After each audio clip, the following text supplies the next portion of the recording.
completo. Y esto. Muy bien, muy bien. Vamos a empezar entonces.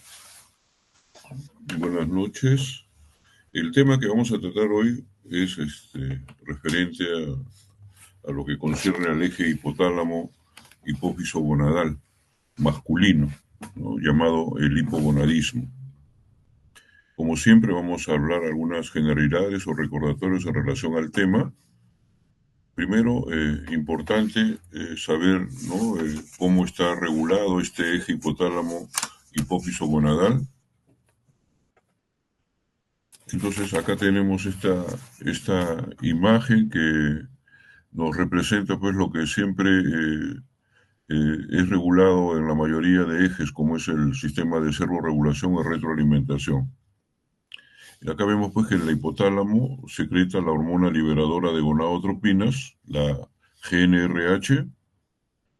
Esta estimula la hipófisis anterior para que se secreten dos hormonas, ¿no? La hormona luteinizante y la hormona folículo estimulante, hoy también llamadas gonadotropinas. Estas se van a unir a los receptores testiculares, una en las células de Leydig, que es la LH, y también la otra en las células de Sertoli.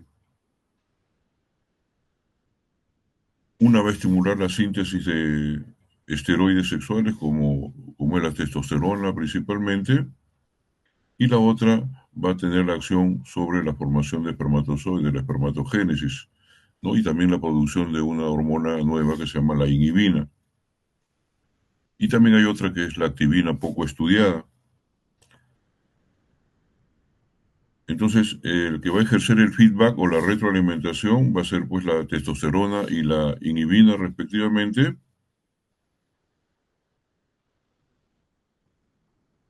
Y el papel, como les dije, de la activina, que no está acá en la imagen, no está todavía muy claro. Entonces, solamente serían estos los elementos que regulan tanto la función, la liberación de espermatozoides o la espermatogénesis, como también la producción de testosterona, que es la principal hormona adrenérgica. Bien, cualquier alteración a cualquier nivel del eje hipotálamo hipófiso gonadal, ¿no?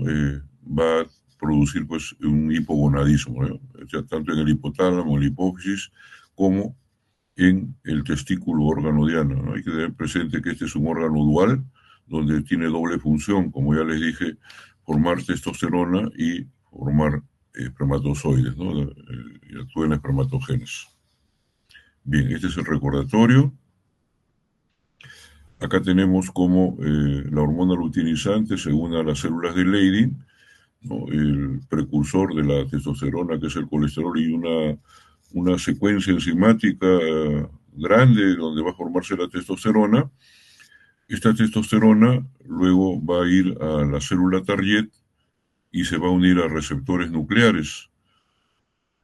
La testosterona, al igual que la dihidrotestosterona, que es una formación por intermedio de una enzima, la 5-alfa reductasa, que es una hormona también adrenérgica, va a unirse al mismo receptor con una mayor potencia y una mayor adherencia que la misma testosterona.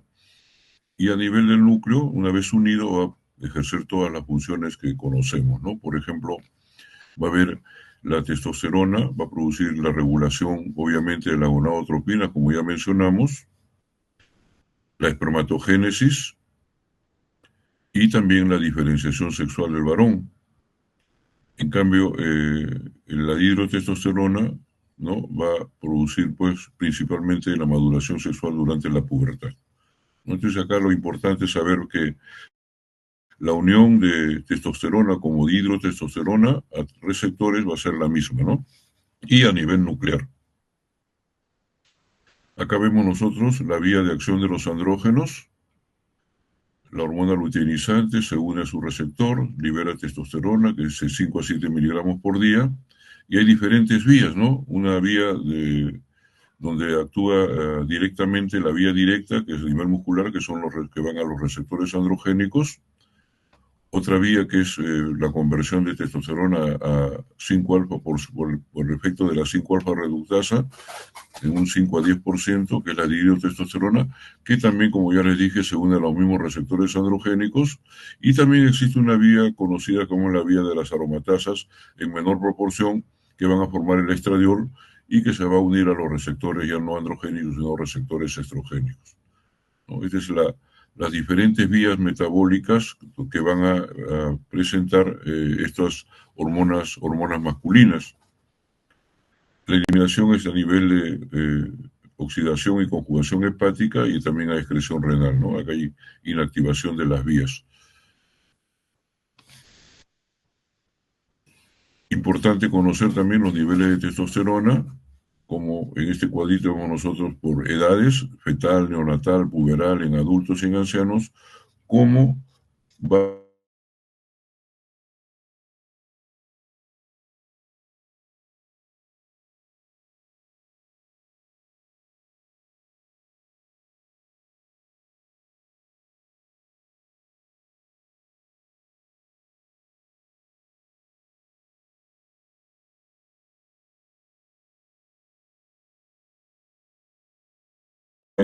¿no?, caer y durante la etapa puberal ya levantar un poquito y luego ya continuar una meseta durante toda la edad adulta para luego en la edad ya de la tercera edad, ya con ya va a ser evidente, ¿no? Igualmente, también acá podemos objetivar o ver, ¿no?, cómo es la producción de espermatozoides, ¿no?, en porcentajes, ¿no? Acá vemos cómo la producción de espermatozoides también va descendiendo, ¿no?, en la edad adulta y en el anciano, ¿no?, también va descendiendo paulatinamente.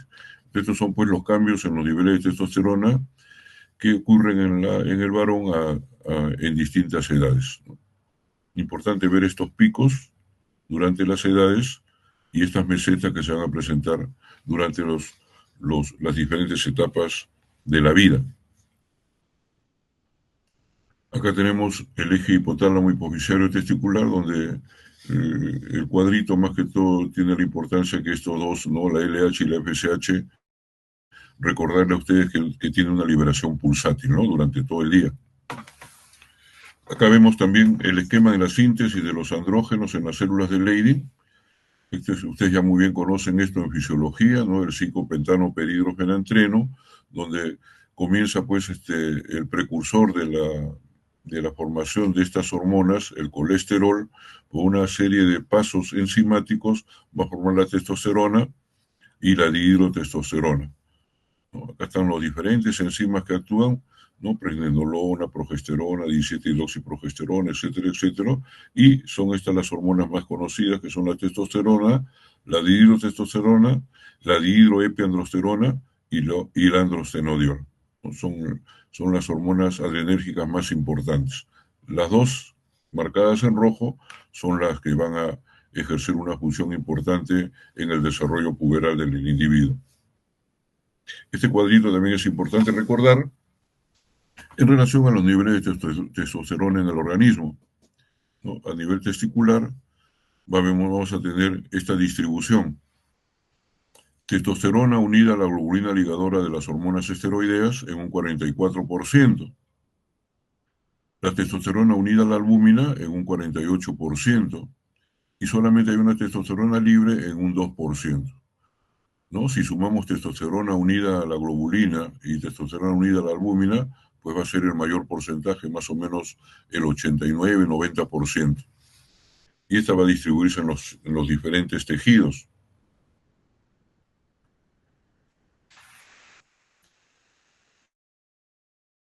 Esta testosterona se equilibra rápidamente entre sangre y órganos.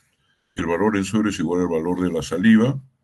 Como ya les dije, 98% está unido a proteínas, ¿no?, y a la albúmina y a la globulina ligadora de las hormonas esteroideas, y 95% de todas estas hormonas, estos tipos de hormonas, están producidas en el testículo, ¿no?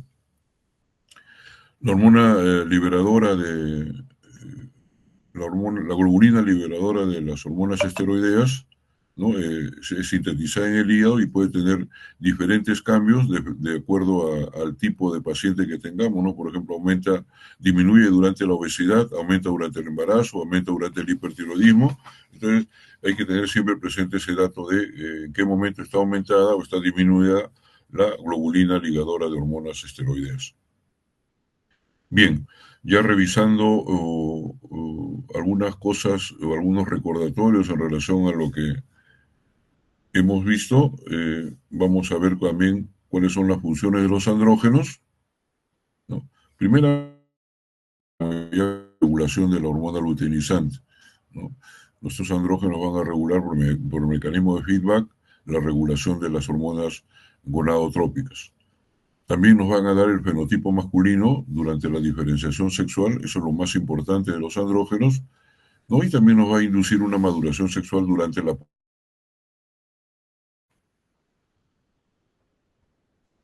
¿Qué acciones tiene la testosterona? ¿No? Para conocer nosotros ¿no? la fisiopatología de esta testosterona, de este eje, es importante conocer cuáles son las acciones de la testosterona. La testosterona, aparte de lo que hemos comentado, produce un balance nitrogenado positivo, tiende a disminuir el colesterol HDL y aumentar el LDL. Hay muchos estudios en relación a la relación que existe entre la testosterona y la resistencia a la insulina. A nivel óseo también tiene gran importancia, no tanto como la mujer, pero a nivel óseo permite la obtención de la masa ósea máxima y mantiene una densidad ósea mineral. No solamente hay osteoporosis o osteopenia en la mujer, también en el varón, por esta razón, hay osteoporosis y osteopenia en los varones de edad avanzada. También otra acción importante que estimula la eritropoyetina y también va a actuar en la conducta psicosexual del individuo. Son las acciones más importantes de la testosterona.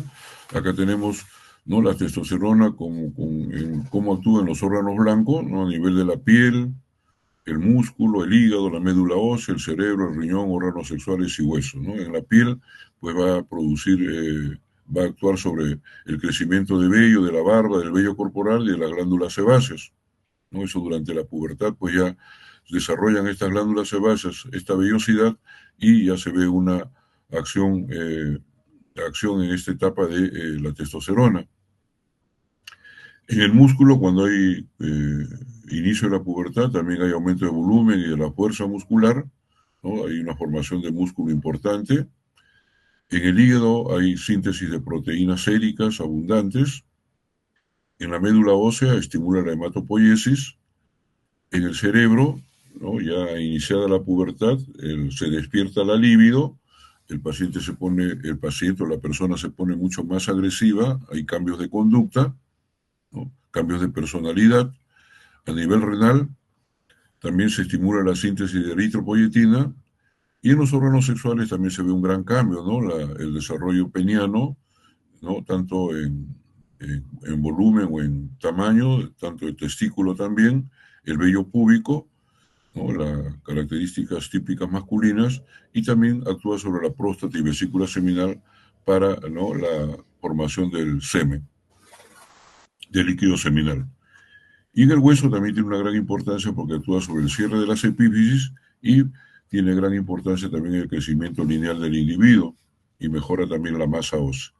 Entonces, cualquier alteración de estas hormonas masculinas van a producir una serie de manifestaciones clínicas que vamos a ver posteriormente. Ahora sí, ya entramos al tema. Una vez ya recordado algunas cositas, el hipogonadismo. ¿Qué cosa es el hipogonadismo? El concepto es el siguiente. Es una condición clínica, ¿no? Y también laboratorial o analítica en que se encuentran bajos niveles de testosterona sérica.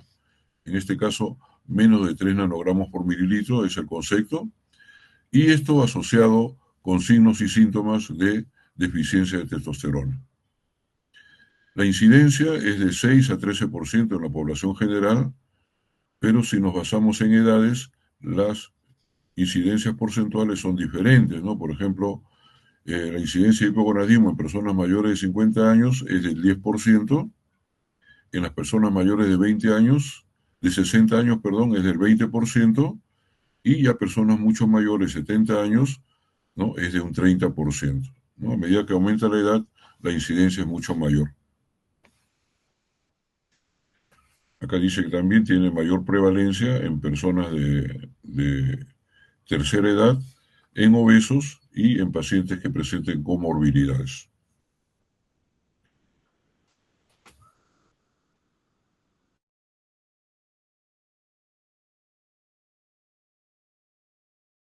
Masculino, entonces es caracterizado por una disfunción testicular y que pueda afectar, ¿no?, los dos mecanismos que actúa estas gonadas, ¿no?, la espermatogénesis y la síntesis de testosterona. Puede ser por varias razones, ¿no? Un daño testicular, una disfunción del eje hipotálamo hipoficiario, ¿no? O una produciendo estos una reducción de las concentraciones de testosterona, tanto un daño testicular como una disfunción hipotálamo hipoficiaria. La clasificación más conocida es según su origen. Se clasifican en hipogonadismo hipogonadotrópico, cuando el daño es a nivel hipotálamo hipoficiario, cuando el daño también es a nivel de gonadas, se llama hipogonadismo hipergonadotrópico, y el síndrome de Klinefelter, ¿no?, es la manifestación congénita de hipogonadismo hipergonadotrópico más común. ¿Y cuál es la afectación? Uno de cada 500 hombres, mientras que el otro tipo de hipogonadismo hipogonadotrópico, ¿no?, ¿no?, la prevalencia es mucho menor, ¿no? Es mucho menor la presencia de algún síndrome de esta categoría. Ahora, si nosotros consideramos la deficiencia androgénica que esté muy asociada a la edad, al envejecimiento, ¿no?, la prevalencia pues va a ser mucho mayor que la que estamos viendo acá.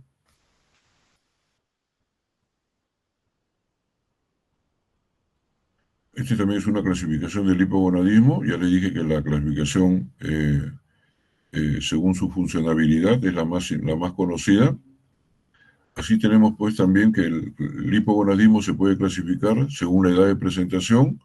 Entonces puede ser un hipogonadismo fetal, un hipogonadismo prepuberal o un hipogonadismo postpuberal, ¿no?, de acuerdo a la edad de presentación, y las manifestaciones clínicas van a ser diferentes.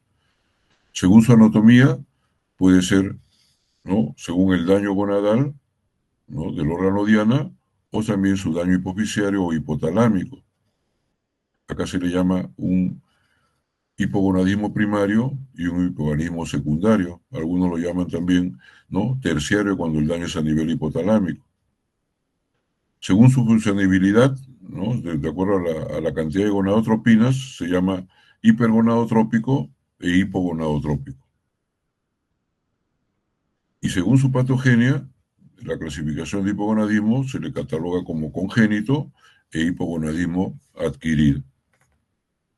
Esa es la clasificación del hipogonadismo. Ahora, ya conociendo cómo actúa la testosterona, podemos decir cuáles son los signos y síntomas del hipogonadismo. Lo podemos clasificar en síntomas sexuales y síntomas no sexuales. Los síntomas sexuales son pues lo característico, ¿no?, que se presenta en una persona que tiene baja de testosterona, que hay una disminución de la libido sexual. El paciente puede tener una disfunción eréctil, ¿no?, eh, parcial o total, ¿no?, dificultad para la erección. También puede haber una dificultad para llegar al orgasmo, o a veces no llegan al orgasmo cuando la testosterona está muy disminuida. La intensidad de la experiencia del orgasmo está disminuida, ¿no? Y también hay una sensación penil sexual disminuida, ¿no? Pero lo más característico en estos síntomas sexuales es la disfunción eréctil y la disminución de la libido sexual. Los síntomas no sexuales son también importantes conocerlos y tenerlos presentes, ¿no? El paciente que tiene hipogonadismo de cualquier tipo va a presentar una energía disminuida, va a haber una disminución en el sentido de la vitalidad, ¿no? La fatiga va a ser fatiga aumentada, el estado cognitivo va a estar comprometido, la masa muscular y la fuerza muscular va a estar también disminuida y también, otra cosa importante, la densidad ósea también va a estar muy disminuida, ¿no? Estos síntomas no sexuales también tienen bastante importancia en el cuadro clínico. Ahora entremos a lo que son las causas de hipogonadismo. Ya dijimos, ¿no? Se clasifican en primaria, secundaria, terciaria, y cuando compromete tanto la primaria como la secundaria se llama combinada. Esta combinada es muy común en los adultos mayores, que tienen una causa tanto primaria como secundaria. Eso es importante conocer, ya lo vamos a ver posteriormente. Y también, ¿no? Hay otra causa que son la que, donde hay resistencia al órgano blanco, ¿no? Respuesta disminuida al órgano blanco, se llama la resistencia a los andrógenos. O sea, la primaria es por una inadecuada función de las células de Leydig, la secundaria por una inadecuada función hipofisiaria y la terciaria por una inadecuada función hipotalámica. Según la edad de presentación, pues tenemos acá el hipogonadismo se puede presentar antes de nacer, que se llama hipogonadismo intrauterino, se puede presentar antes de la pubertad o se puede presentar en la vida adulta. Y últimamente, ¿no? Se está dando gran importancia al hipogonadismo en el adulto mayor, ¿no? Que se llama el síndrome PADAM, que vamos a ver posteriormente. Este déficit androgénico fetal en el primer trimestre del embarazo lleva a manifestaciones como la ambigüedad sexual o ambigüedad genital, que comienza en el tercer trimestre, y también puede presentarse criptorquidia o un micropene o hipospadia. Es unas características clínicas importantes. En el niño, ¿no? O sea, antes de la pubertad, el hipogonadismo que se produce antes del desarrollo puberal, ¿no? Determina el desarrollo sexual retrasado y presenta un hábito característico del cuerpo, un fenotipo importante que es el hábito eunucoide. Hay retraso en la talla, ¿no? Y la tonalidad de la voz también está alterada. Obviamente también ausencia de vello corporal, puede haber ginecomastia. Y cuando ya el déficit es en la edad adulta, ¿no? Después del desarrollo puberal, ¿no? Se asocia pues ya a las características o las manifestaciones sexuales que hemos mencionado, ¿no? Disminución de la libido, ¿no? Disfunción eréctil y también astenia, disminución de la fuerza, etcétera, etcétera. O sea, las manifestaciones clínicas van de acuerdo a la edad de presentación. ¿Cuál es la etiología del hipogonadismo primario? ¿Cuáles son las causas de hipogonadismo primario? Entonces tenemos acá, cuando la causa potencial es el testículo, entonces se llama hipogonadismo primario, ¿no? La etiología puede ser dividida en etiología genética, lesiones destructivas o enfermedades sistémicas y otras que no encajan en ninguno de los anteriores. En la etiología genética, la causa más importante de hipogonadismo primario es el síndrome de Klinefelter. Dentro de las lesiones destructivas, la causa más frecuente de hipogonadismo primario en la actualidad es, ¿no? El estar sometido a radiación y a quimioterapia, ¿no? Eso tienen que tenerlo presente. Síndrome de Klinefelter, hipogonadismo primario de etiología genética, prepuberal, lesiones destructivas, causas más frecuentes, radiación y quimioterapia. Dentro de las dos, síndrome de Klinefelter y radiación y quimioterapia, en la actualidad parecería ser que ¿no? La radiación y quimioterapia es la causa más frecuente en la actualidad de hipogonadismo primario. Aparte del síndrome de Klinefelter, en la etiología genética tenemos el síndrome de Rayfeinstein, que vamos a verlo, el síndrome de Ullrich-Noonan, también llamado el síndrome de, o también llamado el síndrome de Turner masculino, por las características similares que tiene con este síndrome femenino. El síndrome de las células de Sertoli también está incluido dentro de ellos los que tienen que ver con la resistencia a la gonada, a la testosterona, la deficiencia de 5-alfa reductasa y la feminización testicular, ¿no? El síndrome de resistencia a a la testosterona. Lesiones destructivas, tenemos los traumas, aparte de la radiación y quimioterapia, y muchas infecciones, ¿no? Infecciones que pueden ocasionar daño a nivel testicular. En este caso, la más común es la conocida por el virus de la papera, ¿no? Que puede producirse una destrucción de tejido gonadal y producir pues, un hipogonadismo, ¿no? Enfermedades sistémicas, tenemos la cirrosis hepática y la insuficiencia renal crónica.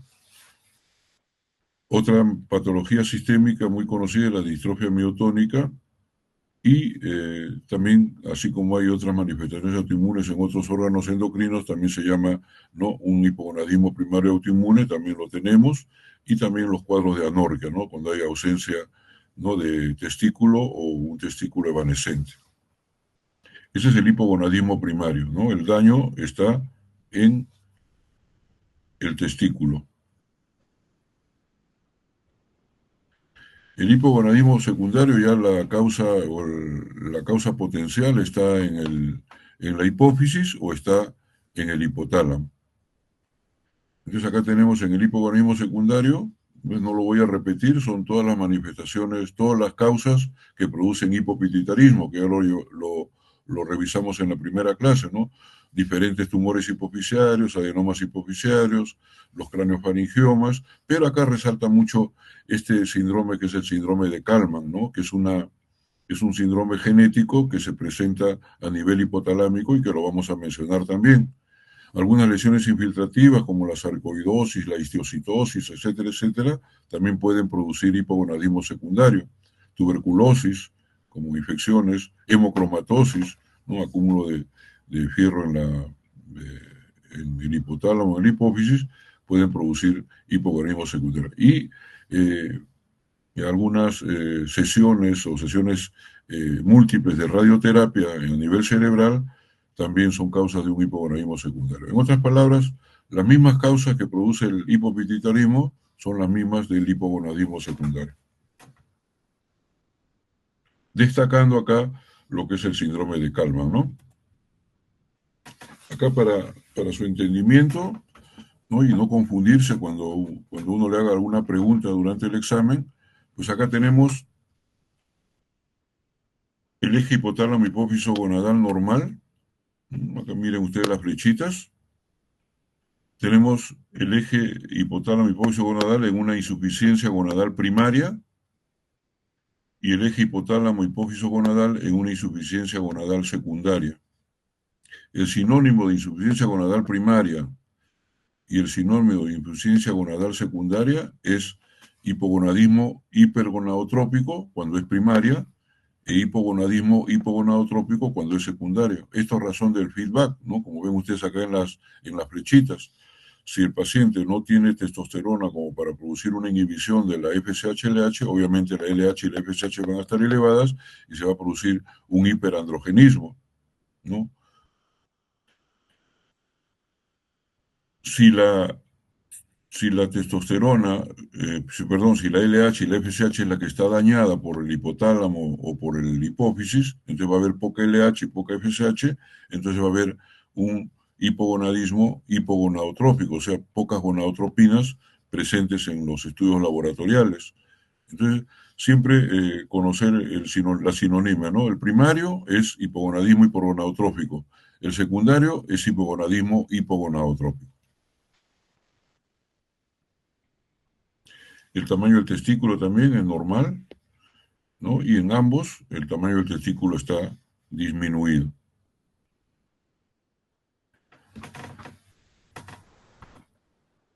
Acá tenemos el hipogonadismo primario, los más importantes, ya les dije, el síndrome de Klinefelter y la radiación y quimioterapia. Hablemos pues del más importante, que es el síndrome de Klinefelter, ¿no? Que es un hipogonadismo hipergonadotrópico congénito, ¿no? O sea que como no hay liberación de como es primario y ahí no hay liberación de testosterona, no va a haber un freno en la liberación de FSH y LH, obviamente la FSH y la LH van a estar muy elevadas en esta patología. Es la causa más frecuente de hipogonadismo congénito. La frecuencia es de 1 en 1000 recién nacidos varones. Entonces las manifestaciones son las propias del hipogonadismo, las manifestaciones clínicas.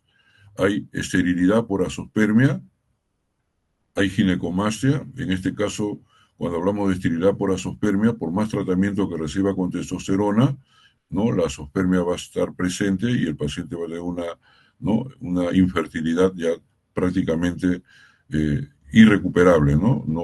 Estos pacientes no pueden tener bebés, no pueden tener, sobre todo cuando son Klinefelteres puros.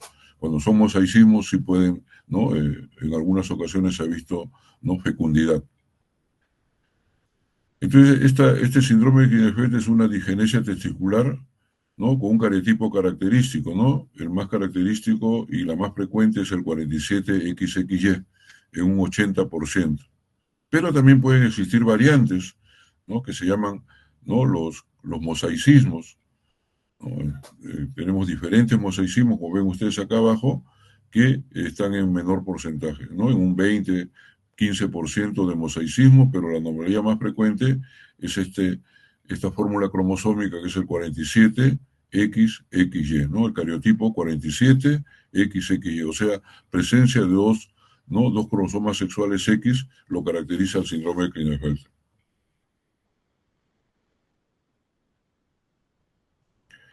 Acá tenemos, ¿no? Los mosaicismos en un 10 a 15%, y este es el característico 47XY, ¿no? Acá tenemos nosotros, ¿no?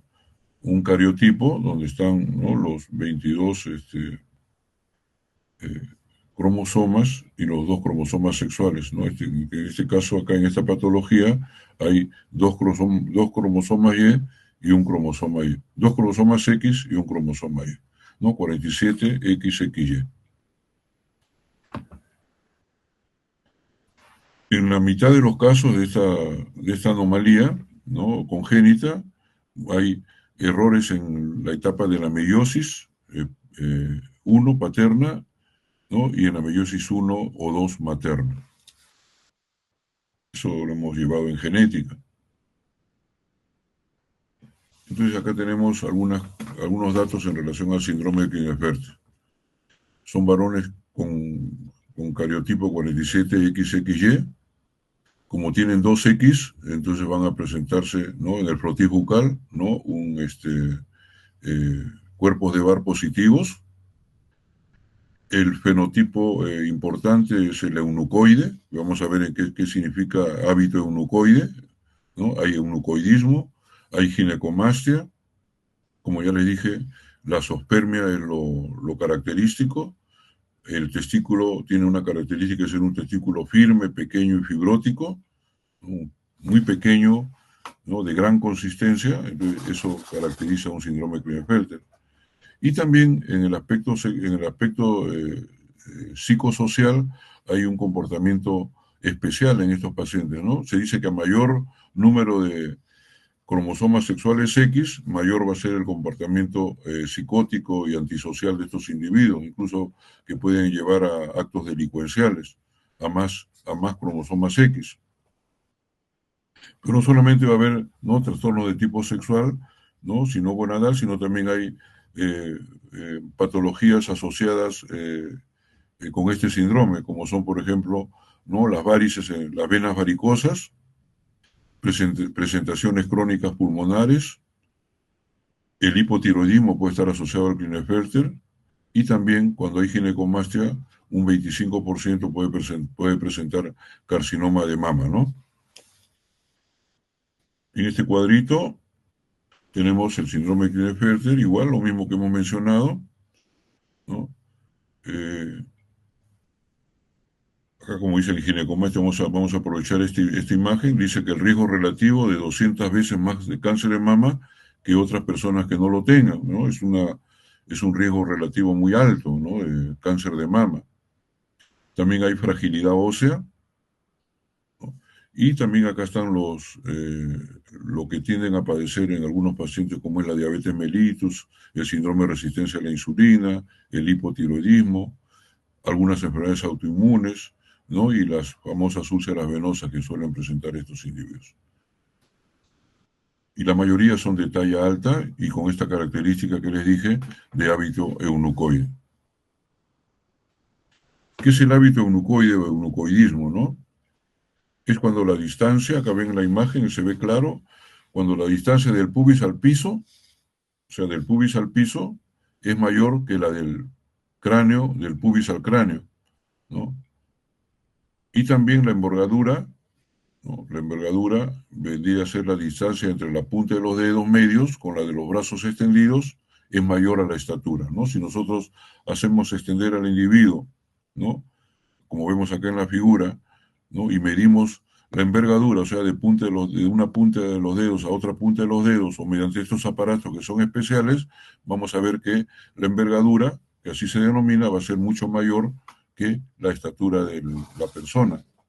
Aparte de ello, como ven en esta imagen, aprovechémosla, hay ginecomastia, el paciente es de estatura alta, el paciente prácticamente tiene ausencia de vello facial, ¿no? De vello en la barba, en las axilas, etcétera, etcétera, una piel fina, ¿no? Como de mujer, fina, y la brazada que es muy, o la envergadura que es característica en ello, ¿no? Eso se llama hábito eunucoide. Es lo característico en el síndrome de Klinefelter o en las patologías gonadales prepuberales.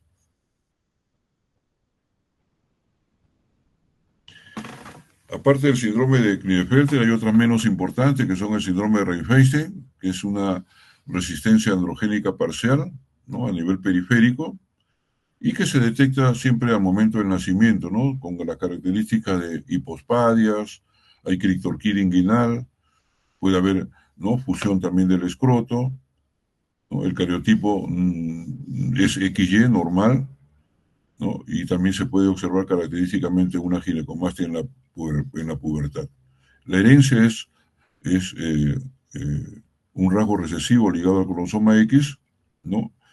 Por lo cual las mujeres no resultan afectadas y son las portadoras del gen.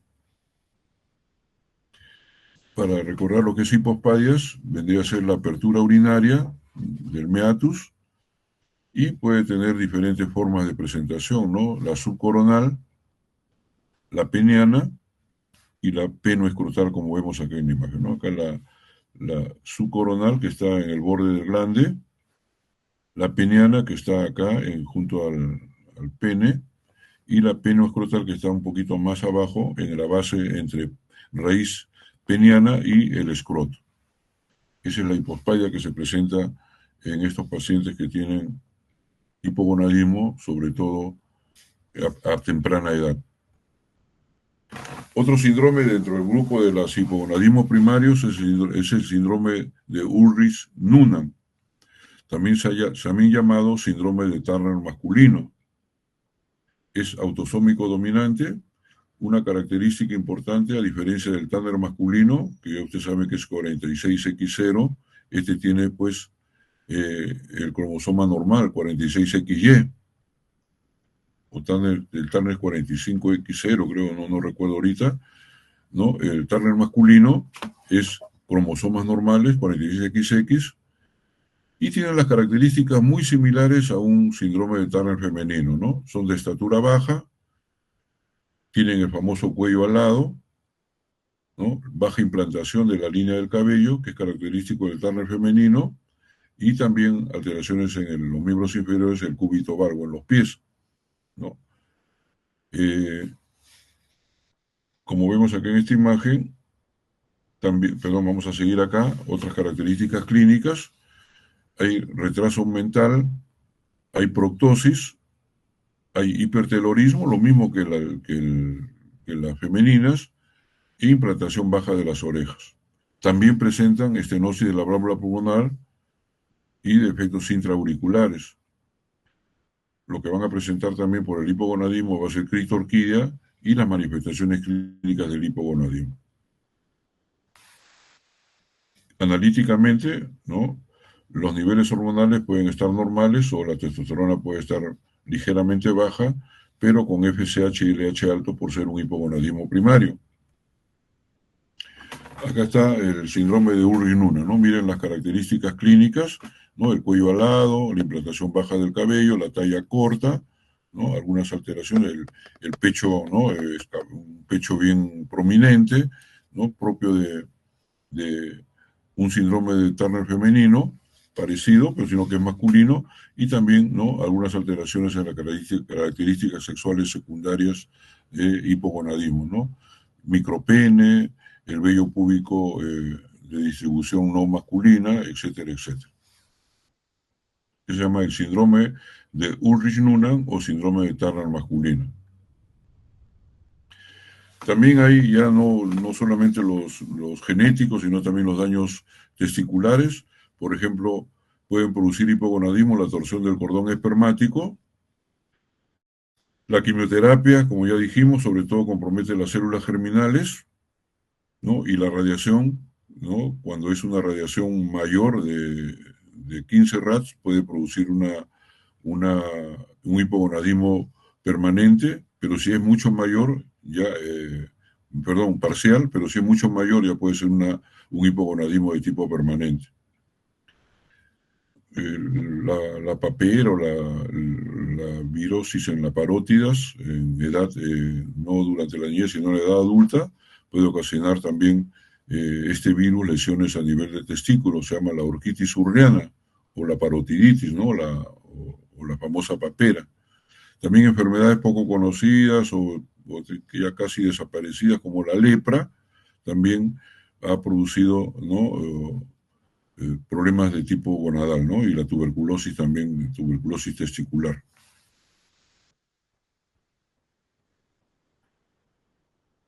Pero también hay trastornos sistémicos, ¿no? Que pueden ocasionar hipogonadismo. El más conocido de todos es el alcoholismo, ¿no? Que tiene también una fuente testicular y una fuente hepática, ¿no? El alcohol puede producir hipogonadismo por la toxicidad directa del alcohol, ¿no? Va a haber una toxicidad sobre las células de Leydig, ¿no? Y va a disminuir la testosterona, ¿no? También alteraciones en la función hepática, ¿no? Va a afectar la metabolización de las hormonas sexuales y va a producir un desequilibrio. También el alcohol puede producir una disminución de la producción de gonadotropinas, FSH y LH, y también se ha visto que el alcohol aumenta la producción de cortisol, y al aumentar la producción de cortisol va a suprimir la producción o generación de testosterona, ¿no? Entonces, esas son, ¿no? Las causas por las que el alcoholismo puede conllevar también a un hipogonadismo, ¿no? De causa sistémica.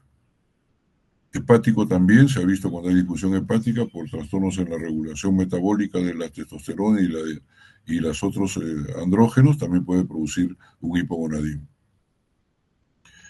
En relación a la insuficiencia renal crónica, ¿no? Acá lo que caracteriza es la asociación que existe entre la insuficiencia renal crónica y la hiperprolactinemia, ¿no?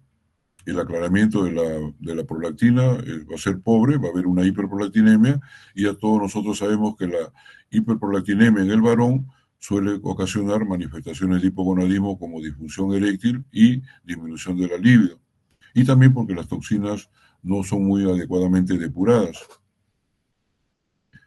Otro trastorno sistémico es la distrofia miotónica, que es de autosómica dominante, ¿no? Donde hay una contracción muscular, pero no una relajación muscular que lo caracteriza a esta patología, ¿no? Pero la más importante de los trastornos sistémicos es el alcoholismo con las características ya mencionadas. Es la distrofia miotónica, hay atrofia muscular, hay calvicie frontal, se presenta opacidad cristalino a nivel ocular y también hay atrofia testicular en esta patología. Y ya otra causa de hipogonadismo es la deficiencia de 5-alfa reductasa, no es la hormona que va a convertir la testosterona a dihidrotestosterona. Es de transmisión autosómica recesiva. Acá van a haber genitales externos femeninos y va a haber criptorquidia. Estas pacientes con deficiencia de 5-alfa reductasa son criadas como niñas, ¿no? ¿No? Y en la pubertad ya se desencadena, ¿no?, la producción de testosterona y permite el desarrollo masculino.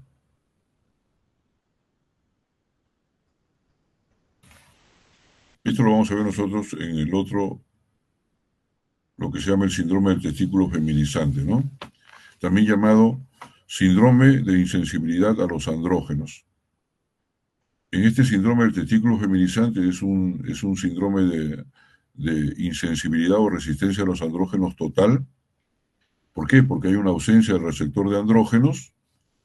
Importante conocer que el fenotipo es femenino, es una mujer, ¿no?, hecha y derecha, una mujer con todas sus características femeninas, pero el cerebro también es femenino. Y a pesar de eso, ellos o ellas tienen testículo abdominal, tienen un canal inguinal y tienen sus labios mayores, ¿no?, presentes. Y si nosotros decimos en qué consiste este síndrome de testículo femenino, desde el punto de vista cromosómico, son hombres, ¿no?, con ausencia de receptores androgénicos.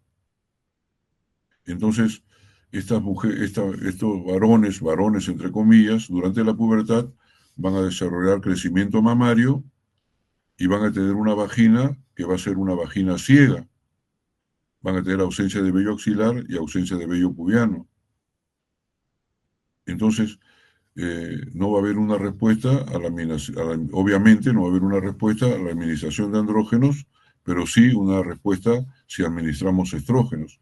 En este caso, el tratamiento en este grupo de síndrome de insensibilidad a los andrógenos sería, pues, ¿no?, extirpar el testículo abdominal por el riesgo alto que puede ocasionar una neoplasia testicular en esa zona, ¿no?, fuera del escroto.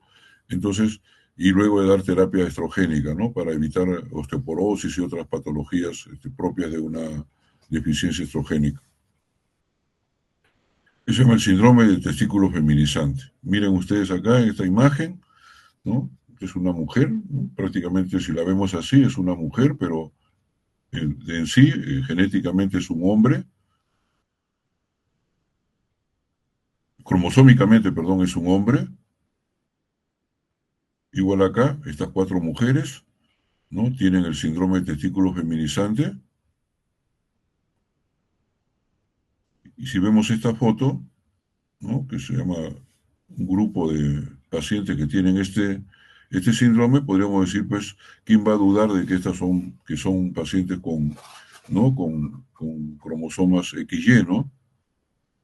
Todos estos son pacientes que tienen este síndrome de feminización testicular, ¿no? Este es un grupo de mujeres que se reúnen y tienen esta patología, ¿no? Muy conocidas en el ámbito endocrinológico, son el grupo Orquídea, se llama, ¿no? Y también tenemos otras patologías como son la anorquia, ¿no?, que es la digenesia gonadal pura, que se presenta durante la etapa uterina, ¿no? Se llama también los testículos evanescentes. Acá sí hay un hipogonadismo puro. Y también la criptorquidia, ¿no? Así la criptorquidia, ¿no?, que vendría a ser la alteración genital más frecuente observada en los recién nacidos y también es incluida como causa de hipogonadismo. Y el daño testicular es ocasionado por estos 3 mecanismos, ¿no? Una anomalía testicular primaria. Segundo, un estado de hipogonadismo hipogonadotrófico transitorio, ¿no?, por una falla en el incremento de las gonadotropinas posteriores al nacimiento, y va a producir una involución de las células de Leydig. Y tercero, también otra característica importante de la criptorquidia es la elevación de la temperatura testicular, obviamente que va a alterar el desarrollo del testículo, ¿no? Entonces son los tres mecanismos importantes fisiopatológicos que pueden ocasionar un hipogonadismo en un cuadro de criptorquídea. Ya salimos de los hipogonadismos primarios y entramos a la causa más frecuente o la más estudiada de hipogonadismo secundario, ¿no? Es el síndrome de Kalman, ¿no?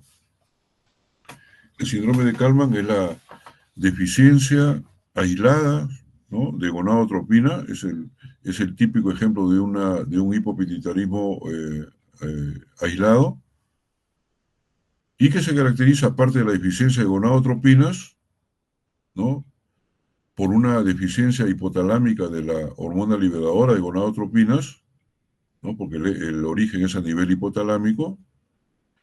Se va a presentar también un cuadro de clínico de anosmia o hiposmia marcada, ¿no?, por un desarrollo defectuoso del bulbo olfatorio. Aparte de esto característico, que es un hipogonadismo hipogonadotrópico con anosmia, hay otras manifestaciones como son anomalías cardíacas, diferente tipo, epilepsia, puede haber también sordera, hay un acortamiento del cuarto metacarpiano y también malformaciones en la línea media o cráneofaciales, como por ejemplo puede haber labio leporino o paladar hendido. Es de característica autosómica dominante, pero su incidencia es baja, ¿no? 1 por cada 10.000 nacimientos masculinos. También se puede presentar en mujeres, ¿no? No solamente en los varones. Puede haber un hipogonadismo hipogonadotrófico femenino. Aquí en el síndrome de Kalman, ¿no?, como es un trastorno prepuberal, hay hábito glucoide, hay ginecomastia, la atrofia testicular también característica, igual que la del síndrome de Klinefelter, ¿no?, y ausencia de vello, obviamente ausencia de vello corporal, ¿no? Y el defecto, como les dije, está localizado en el hipotálamo, como vemos acá, ¿no? La GNRH, ¿no?, está deficiente. Obviamente, si no hay GNRH, no va a haber FSH ni LH, ni tampoco, ¿no?, testosterona. Y esto va a ocasionar pues un hipogonadismo de tipo secundario o hipogonadismo hipogonadotrópico. Ahora, ¿por qué la relación entre hipogonadismo secundario y el trastorno en la olfacción? Esto tiene una razón, ¿no?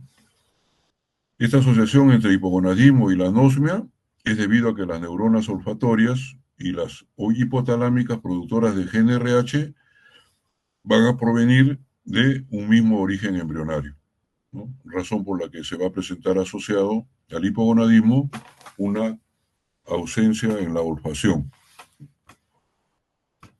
o también llamado pues anosmia, ¿no? También hay lesiones infiltrativas, ¿no?, propias de lesiones hipotalámicas hipofisiarias. No las voy a mencionar porque son las mismas que se van a presentar en el panhipopituitarismo, pero también hay otras causas que no se incluyen en ninguna de las primarias y secundarias. Tenemos, ¿no?, la hiperprolactinemia, que ya es conocida, que va a producir, ¿no?, una inhibición de la GNRH y también obviamente de la FSH-LH cuando hay prolactina elevada. El uso de antiandrógenos, la castración quirúrgica, ¿no? Por ejemplo, pacientes sometidos a castración quirúrgica por tumores prostáticos como terapia, como alternativa terapéutica, o algún otro tipo de castración quirúrgica, por ejemplo, o castración accidental, como puede ser castración en épocas de guerra, por heridas de bala, ¿no?, de arma blanca, ¿no?, castración también por mordedura de perro, mordedura de animales, etcétera, etcétera, puede ocasionar, ¿no?, lesiones a nivel del testículo, ocasionando pues, ¿no?, hipogonadismo.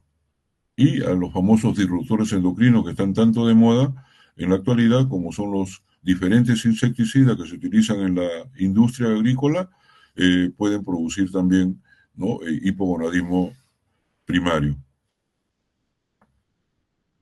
Entonces acá hemos recorrido todas las lesiones que pueden ocasionar hipogonadismo primario como hipogonadismo secundario.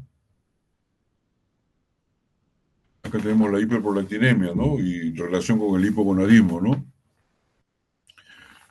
Lo característico del hiperprolactinemia es que va a inhibir pulsátilmente la GnRH, ¿no? Al inhibir la GnRH va a reducir la LH, la FSH y la testosterona.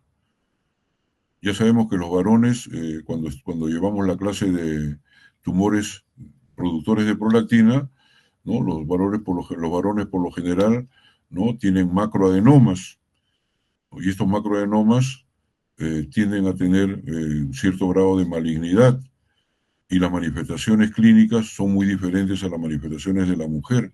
Acá lo característico en el varón es por la inhibición pulsátil del GnRH, lo característico y el diagnóstico temprano es porque los pacientes presentan disfunción eréctil y disminución de la libido.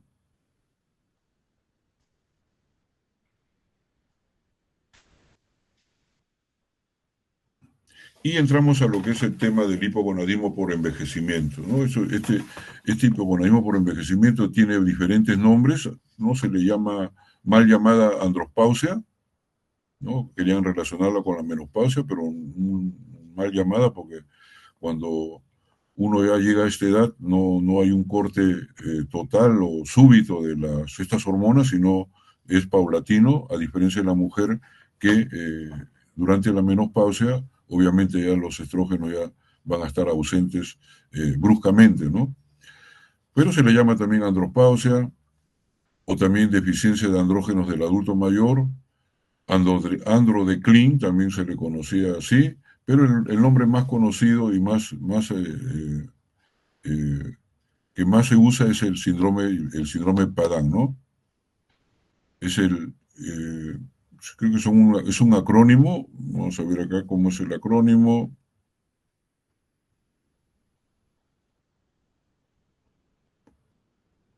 Deficiencia androgénica parcial en el adulto mayor, ¿no? Ese es ¿no? Deficiencia parcial androgénica en el adulto mayor, el síndrome Padan.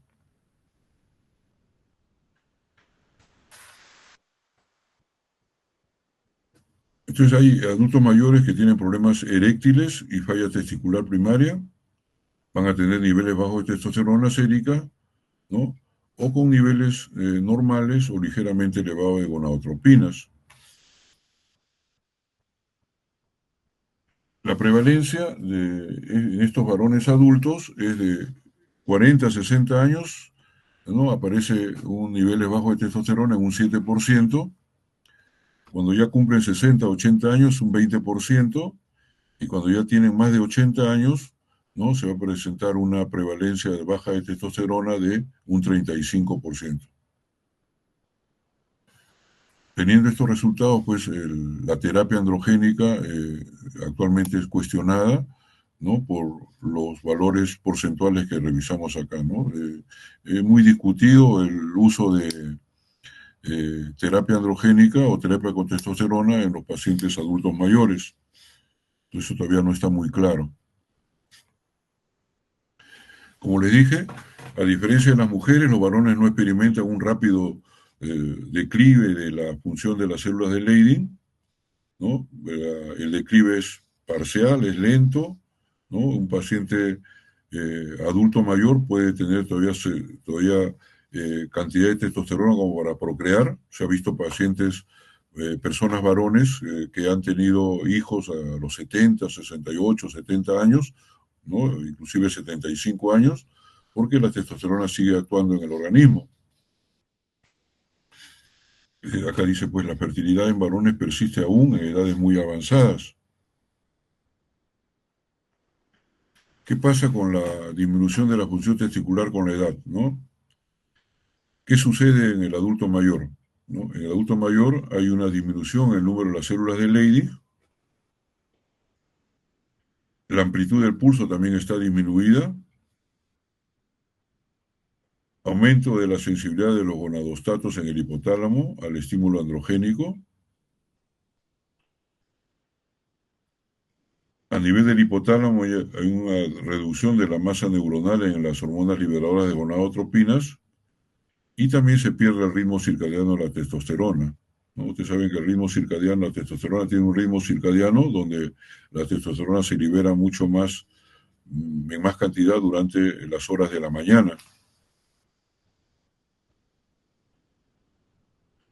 Y este es el típico caso de un hipogonadismo ni primario ni secundario, ¿no? Es un hipogonadismo mixto, ¿no? La causa del hipogonadismo en el adulto mayor es un hipogonadismo primario y secundario, como vemos acá en la imagen, ¿no? A nivel de testículo se va a producir menos testosterona, ¿no? Ante estímulo de LH y gonadotropina coriónica, entonces la reserva funcional de la célula de Leydig está reducida. Y a nivel hipotalámico, estos pulsos de la hormona liberadora de gonadotropina son de menor amplitud, ¿no? Y el feedback conocido que nosotros conocemos esteroidal va a estar alterado, ¿no? Y el hipotálamo se va a hacer mucho más sensible. Entonces, el hipogonadismo en el adulto mayor es tanto primario como secundario.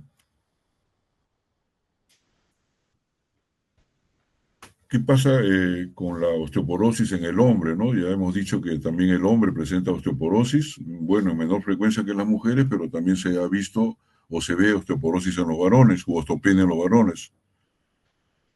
Así tenemos pues que en las primeras 3 décadas de la vida, tanto varones como mujeres aumentamos la masa ósea, ¿no? En especial nosotros los hombres aumentamos la masa ósea. Pero ya a los 30 años comienza la declinación, ya, y tanto hombres como mujeres perdemos densidad ósea, ¿no? Entonces acá la incidencia de osteoporosis en los varones va a aumentar en estos grupos de varones adultos mayores que tienen niveles de testosterona bajos. Pero no solamente va a ser el causal la testosterona baja, sino va a haber relación causa-efecto, porque también puede haber alguna razón de que la osteoporosis sea como consecuencia también del déficit de hormona de crecimiento o déficit de factores de crecimiento semejantes a la insulina, o en el adulto también se ve un gran sedentarismo en el adulto mayor, ¿no? O déficit de calcio. Entonces, esto puede ser multifactorial, ¿no? Pero que intervenga en la osteoporosis en las hormonas masculinas, pues sí se ha visto que tienen un rol importante, ¿no? ¿Cómo se hace el diagnóstico? Pues el diagnóstico lo hacemos con una historia clínica detallada, un examen físico minucioso, donde vamos a evaluar al paciente con las características clínicas de deficiencia hormonal, vamos a, vamos a objetivar cómo está su piel, su vello púbico, vello axilar, ¿no? Nos basamos en algunas fórmulas para ver a qué grado pertenecen de alteraciones en las características sexuales secundarias. Hay que medir la testosterona en todos los pacientes, ¿no? Medir también la FSH y la LH, estudio del eje hipotálamo hipófiso gonadal. También se pueden utilizar pruebas funcionales, ¿no? El citrato de clomifeno, el test de GNRH, cuando hay una duda en el diagnóstico. Solicitar un cariotipo ante la sospecha de un hipogonadismo tipo síndrome Klinefelter, se pide un cariotipo. Un espermatograma es fundamental. Cualquier alteración en el espermatograma puede, ¿no?, conllevar a que estamos ante una lesión del eje hipotálamo hipófiso gonadal. Nos ayudamos también con imágenes con resonancia magnética nuclear si la lesión es central a nivel de hipófisis. Y también, ¿no?, el dosaje de prolactina que tiene que ver con el hipogonadismo en algunas patologías, y también ver cómo está la densitometría ósea, ¿no?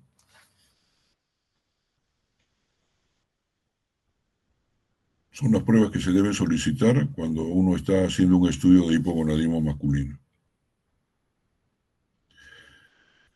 Acá tenemos nosotros el orquidómetro. Este es un aparatito que utilizan nosotros los endocrinólogos para medir, ¿no?, el tamaño de los testículos, ¿no?, que normal tiene que ser más de 4 centímetros por 2,5 centímetros, y tener un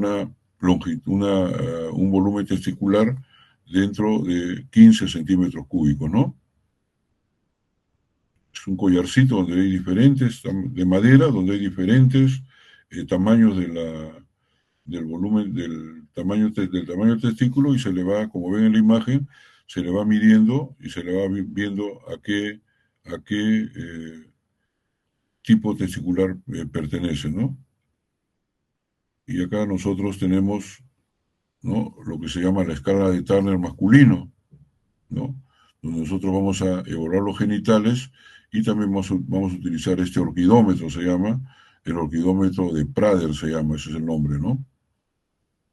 Acá tenemos, ¿no?, unos genitales prepuberales y al último los genitales ya del adulto, ¿no? Entonces acá tenemos eh, pacientes que tienen hipogonadismo masculino, pueden estar en las categorías, ¿no?, que están por arriba de los genitales del adulto, ¿no? Hay ausencia de vello púbico, la distribución del vello púbico no va a ser la característica como es en el varón, ¿no? El grosor del pene y el grosor de los testículos, ¿no? Y también el tamaño de los testículos también van a estar alterados, y esto se hace mediante la medición, ¿no?, tanto de volumen como la longitud, volumen testicular como la longitud de los testículos mediante el orquidómetro de Prader. El volumen testicular normal de un adulto es de 20 centímetros cúbicos, entre 15 y 20 centímetros cúbicos, ¿no? El vello del adulto es característico, el vello puberal, ¿no?, es un vello con extensión a muslo y a la línea central del abdomen, ¿no?, la línea alba. Esa es una,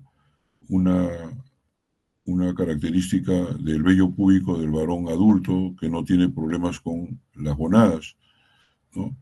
Ya en la etapa puberal se ven estas características.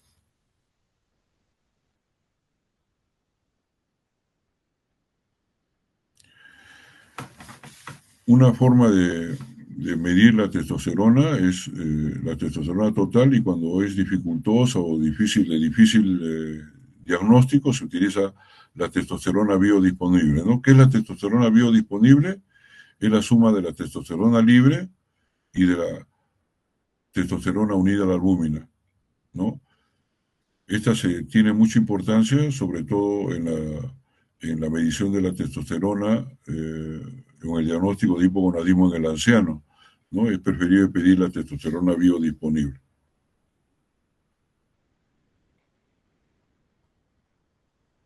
Esto posiblemente porque, ¿no?, en la edad adulta, a medida que pasan los años, el aumento de la globulina ligadora de las hormonas esteroideas está aumentada, ¿no? Otro parámetro importante para evaluar cómo están, por ejemplo, las células germinales y cómo, si estamos ante un hipogonadismo, eh, es pedir un espermatograma, ¿no? Acá tenemos los parámetros, ¿no?, que se deben evaluar: volumen seminal, pH, concentración espermática, recuento espermático, ¿no?, el movimiento de los espermatozoides, la morfología espermática, que nos va a determinar si hay valores fuera de los normales que ven ustedes acá en la línea de la derecha. Entonces, prácticamente es casi seguro que estamos ante una, ¿no?, insuficiencia gonadal, sobre todo una insuficiencia gonadal primaria.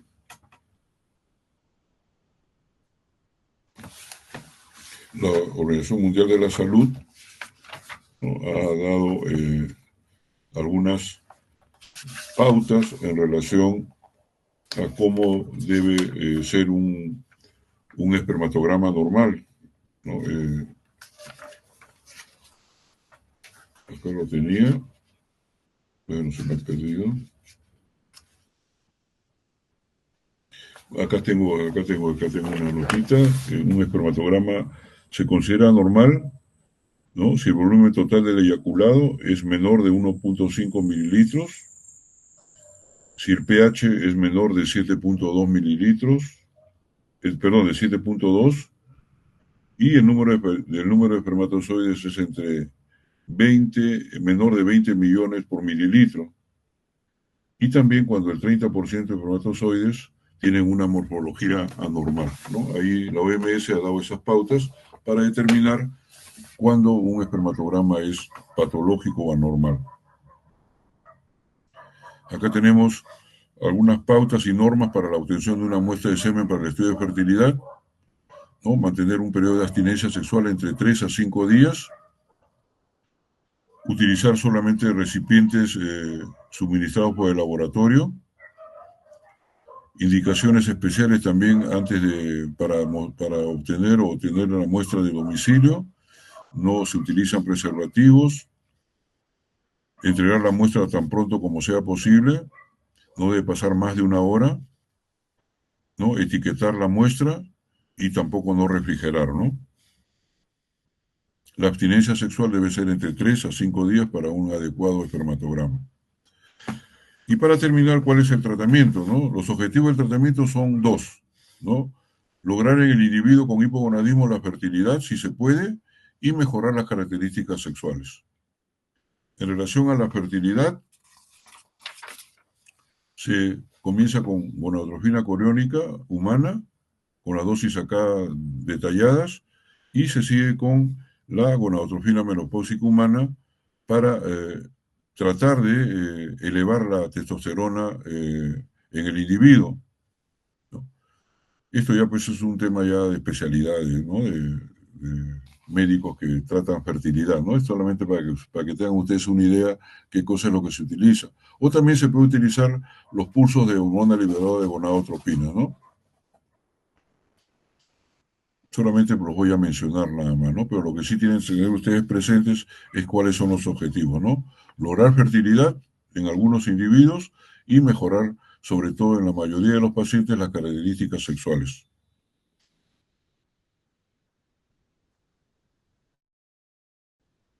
Características sexuales secundarias, tenemos la terapia androgénica, ¿no? Esta mantiene y restaura las características de la función eréctil en hombres jóvenes, también incrementa la densidad mineral ósea, aumenta la masa y fuerza muscular y mejora el estado anímico y energético, ¿no? Razón por la que es importante dar terapia androgénica a todos los pacientes que tienen hipogonadismo. Y la testosterona está disponible en diferentes formas, ¿no? Tenemos, por ejemplo, el más utilizado, que es el enantato testosterona, que se da por vía intramuscular, ¿no? Se da semanalmente, ¿no? O mensualmente. Eh, Evita que haya problemas de tipo hepático, como suele ser en los tratamientos con testosterona por vía oral.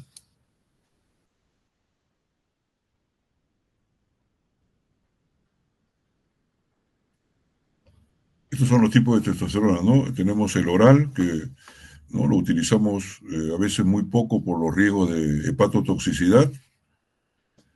El intramuscular es el más utilizado y entre ellos el enantato de testosterona, 100 miligramos por semana, ¿no? Es una solución eh, oleosa que se pone intramuscular profunda porque puede producir dolor cuando se pone mal.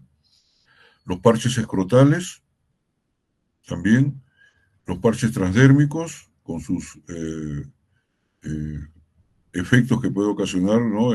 Incomodidad cuando uno se coloca este tipo de parches, cuando uno se realiza la higiene corporal, pueden desprenderse, hay que tener mucho cuidado, ¿no? Y también existen los parches no escrotales, ¿no? Unos parches escrotales y parches no escrotales.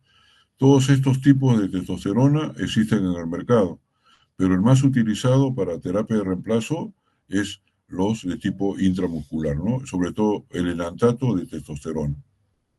Acá tenemos todos los preparados para el tratamiento de hipogonadismo masculino, tanto para fertilidad como para mejorar los caracteres sexuales secundarios, ¿no? Ahí se los dejo a ustedes para que lo revisen, ¿no? Los diferentes nombres, ¿no? Y formulaciones y la frecuencia que se debe tomar, ¿no?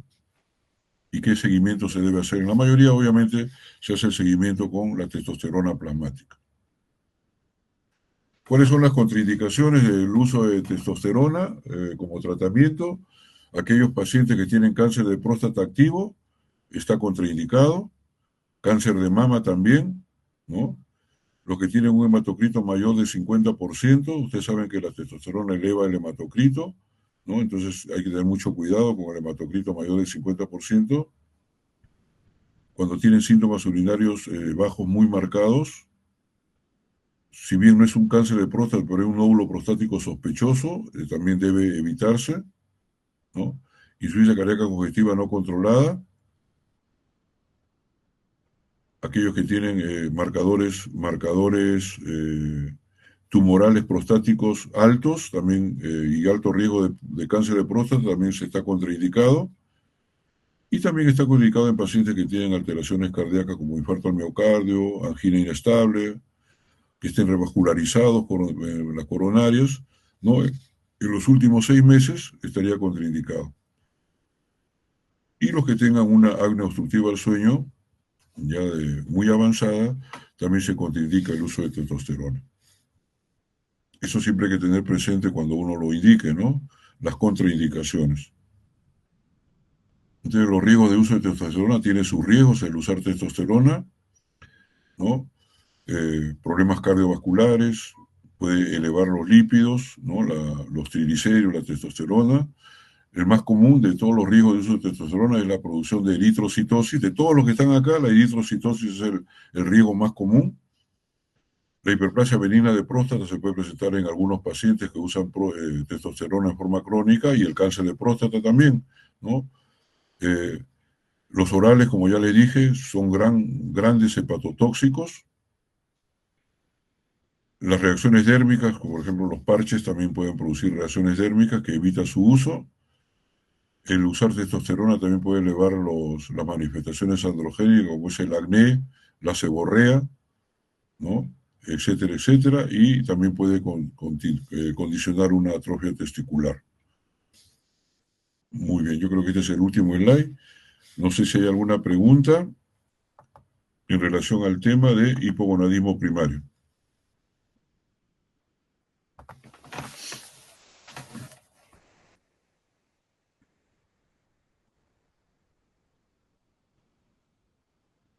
Muy bien. Siendo las altas horas de la noche, me despido y recordarles que el día martes, delegada, ¿está la delegada ahí? ¿La delegada está? Para coordinar el examen. Sí, Sí, ya. Lisette, Andrea, ¿va a ser el día martes a qué hora? a las 8 m, doctor. 8 de la mañana, ya. ¿Cuántos alumnos son para hacer el examen? Somos 32. 32 alumnos, ya. Muy bien, entonces, 8 de la mañana nos vemos para el examen del día martes. Estudien. Hasta Sí, luego. doctor.